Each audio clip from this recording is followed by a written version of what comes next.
He was born Gaius Julius Caesar Germanicus, but history remembers him as Caligula, a name that once rang with affection, now curdled into a byword for depravity and unhinged tyranny.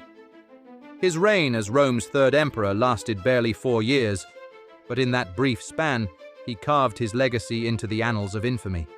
Stories of incest, megalomania, sadistic executions, and a god complex bordering on the absurd fill the historical record. But peel back the lurid legends, and what emerges is a man both product and victim of the world's most powerful empire at its most dangerously indulgent. Born in 12 AD at Antium, Gaius was the son of Germanicus, Rome's golden boy, an adored general, and Agrippina the Elder, granddaughter of Augustus himself. His childhood was steeped in military culture.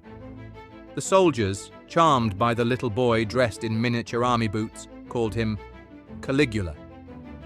Little Boots. The nickname stuck, though Gaius himself reportedly came to despise it later in life. His father's death in Syria under suspicious circumstances, possibly orchestrated by the paranoid Emperor Tiberius, thrust the young boy into the dangerous vortex of imperial politics. When Agrippina dared to challenge Tiberius, she was exiled and starved to death. Caligula, barely a teenager, watched his family destroyed one by one. He was nursed on the milk of tragedy, writes historian Alois Winterling, and the toxins of imperial cruelty soaked deep into his bones. Tiberius eventually brought Caligula to the island of Capri, where the aging emperor retreated in his final years, surrounding himself with astrologers, torturers, and sexual deviants. The exact nature of Caligula's time on Capri is disputed, but ancient sources describe it as a nest of depravity. Suetonius claims Tiberius turned boys into girls and girls into boys, with Caligula watching, learning, surviving. The boy who had once played at war beneath a soldier's cloak grew into a man who had seen Rome's rotten core up close. When Tiberius died in 37 AD, the Roman world rejoiced at Caligula's succession. He was the handsome son of the beloved Germanicus. The people poured libations and animal sacrifices for the new emperor. For the first few months, he was everything Rome had hoped for: generous, pious, and attentive. He abolished unpopular taxes, recalled exiles, and honored his dead mother and brothers.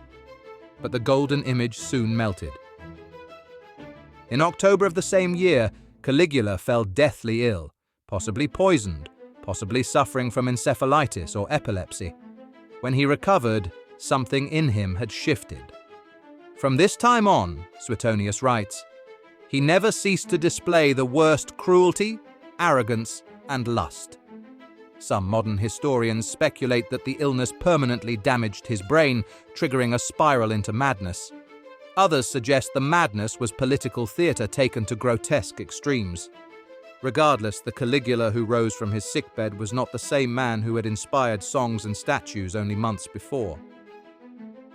He declared himself a living god. Statues of Zeus and Jupiter had their heads removed and replaced with his own likeness. He ordered temples built in his name and demanded sacrifices, not just offerings. According to Dio Cassius, he once stood in the temple of Castor and Pollux, proclaiming, "I too am a god," and demanded the people kneel before him. He even appointed his favorite horse, Incitatus, to the position of priest and supposedly planned to make him consul. Some interpret this as evidence of lunacy. Others, like historian Mary Beard, see it as a calculated insult to the Senate, a way to flaunt the emperor's absolute power. His cruelty was as flamboyant as his delusions.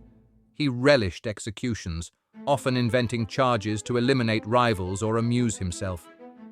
He once invited a man to dinner and, in the middle of the feast, had him disemboweled before the horrified guests.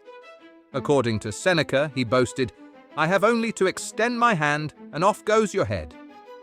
The phrase became a catchword in Rome. He enjoyed the power of life and death, wrote Josephus, like a child with a magnifying glass over ants. Yet for all his savagery, Caligula was also a dark visionary. He launched ambitious infrastructure projects, including the construction of 2 massive floating palaces, giant pleasure ships that floated on Lake Nemi, complete with marble floors, plumbing, and rotating statues. These Nemi ships were rediscovered centuries later and are now considered marvels of ancient engineering. Few emperors matched his theatrical flair or audacity, infusing decadence with innovation. Some modern scholars believe Caligula saw Rome not merely as a city, but as a stage, and himself as its divine performer. He also dared what no Roman emperor had, to breach the sacred line between imperial power and personal spectacle. He turned the imperial palace into a brothel, forcing senators' wives to serve as courtesans. He dressed in women's clothes, wigs, and jewelry, parading through the streets. He staged absurd military campaigns, including a supposed invasion of Britain that ended with soldiers collecting seashells as spoils of the sea. Tacitus and Suetonius agree that many in Rome began to fear that the empire itself had become an elaborate joke at their expense. But the joke ended in January 41st AD. A conspiracy led by Cassius Chaerea, a member of the Praetorian Guard whom Caligula had publicly mocked for his soft voice and effeminate manner, ended the emperor's life. He was stabbed to death in a corridor beneath the Palatine Games, reportedly still screaming, "I am a god!" as the knives came down. His wife and infant daughter were murdered shortly after. Ancient historians, many writing decades later and under hostile regimes, painted Caligula in the darkest possible hues. The line between fact and propaganda blurred. Modern historians caution against taking every scandalous tale at face value. "We must read Caligula's story as both history and myth," says Anthony A. Barrett. "It reveals not only who he was, but who Rome feared its rulers could become." Rome, in mourning and revulsion, erased his name from inscriptions, buried his memory in silence. Yet his ghost lingered. In Caligula's life, we see not just the unraveling of one man, but the fault lines of an entire empire, its cult of personality, its lust for spectacle, and its inability to constrain power once unleashed. His madness was not just personal, it was systemic, a mirror reflecting Rome's darkest appetites. Whether madman, monster, or misunderstood provocateur, Caligula remains a haunting reminder. Even gods can bleed.